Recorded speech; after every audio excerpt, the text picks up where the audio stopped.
이른바 십상시 보고서 파문이 커지자 대통령이 입을 열었습니다. 여론의 관심은 보고서 안에 담긴 정윤회 씨 등 십상시의 국정 개입 의혹에 쏠리고 있지만 대통령은 문건 유출 사건으로 규정했습니다.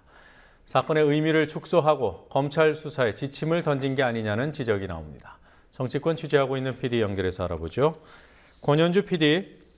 네, 권현주입니다. 네, 십상시 보고서 또는 정윤회 보고서로 불리는 청와대 문건에 대해 박근혜 대통령이 또 적폐라는 단어를 썼더군요. 십상시가 적폐라는 겁니까? 아니면 문건 유출이 적폐라는 겁니까?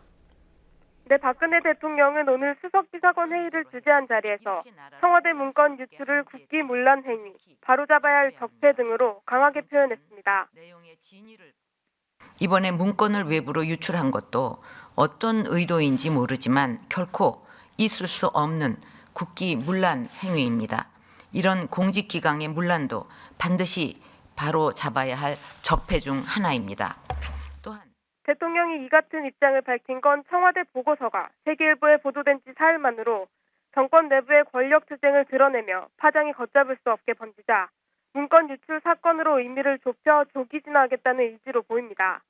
그러나 박 대통령의 그러한 시도는 역으로 문제의 보고서가 상당한 무게감을 가진 문건임을 간접적으로 증명한다는 지적이 나옵니다.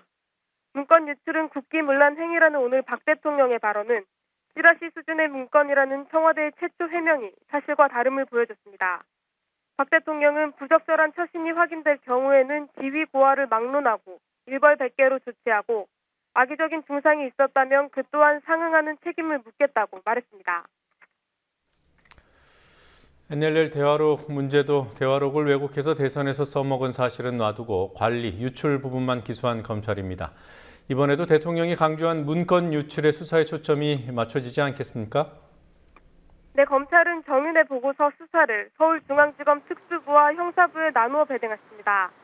검찰은 청와대 문건 유출이 중대한 범죄인 만큼 특수수사부에서 수사하기로 했다고 설명했는데요.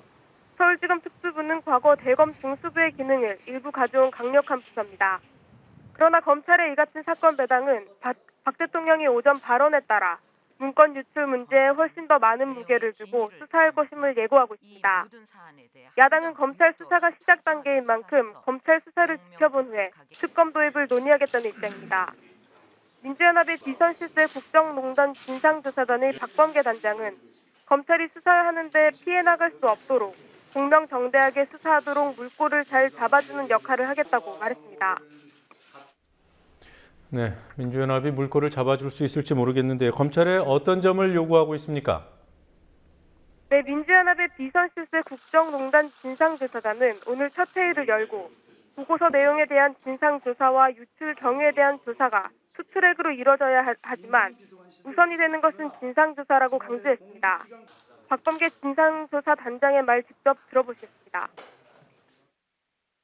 편면적인 수사, 일방적인 수사, 일방적 진실만 밝혀내는 그러한 수사 가능성이 대단히 높다고 보여집니다.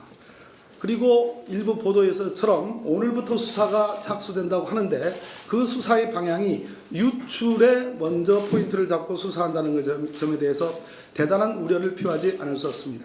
이 문건의 진위, 진상규명이 먼저이고 그 다음에 유출 수사가 다음이라고 보여집니다. 최소한 투트랙으로. 아울러 박범계 단장은 대통령이 문건 유출에 초점을 맞추며 검찰 수사의 가이드라인을 제시하고 있다고 비판했습니다. 반면 새누리당은 청와대 보고서를 루머 수준의 문건이라고 규정하며 야당의 비판은 정치 공세일 뿐이라는 방어 논리를 내놨습니다. 산적한 현안이 많고 경제도 미래가 굉장히 불확실한 어려운 상황인데 루머 수준의 문건 때문에 나라의 에너지가 낭비되는 상황으로 가서는 안 되겠다 하는 점을 강조합니다. 국가 리더십을 흔드는 그러한 시도는 절대 있어서는 안 되겠다는 점을 강조합니다. 네, 청와대 보고서에 등장하는 정윤회 씨 등 그리고 또 문건을 작성한 박경정, 이 관련된 사람들은 어떤 반응을 보이고 있습니까? 네, 문건의 작성자로 알려진 박모 경정은 오늘 출근길에서 만난 기자들에게 자신은 보고서를 유출한 사실이 없다면서도 보고서 작성 여부에 대해서는 언급하지 않았습니다. 정윤회 씨는 오늘자 중앙일보에 실린 인터뷰에서 하나라도 잘못이 있으면 감방에 가겠다면서 보고서 내용을 적극 부인했습니다. 올 1월 정윤회 보고서가 작성된 배경에는 박 대통령의 동생 박지만 씨와 비선 측근으로 불리는 정윤회 씨 사이의 권력 투쟁에서 나온 것이라는 시각이 지배적입니다. 그 후 정 씨를 공격하는 문건을 작성한 사람들이 청와대를 떠난 것으로 볼 때 올해 초 시점에서는 정 씨 측이 이겼다고 볼 수 있습니다. 그러나 보고서 보도 후의 상황도 정 씨에게 유리하게 전개될 수 있을지는 불투명한 상황입니다. 지금까지 국민TV 뉴스 권현주입니다.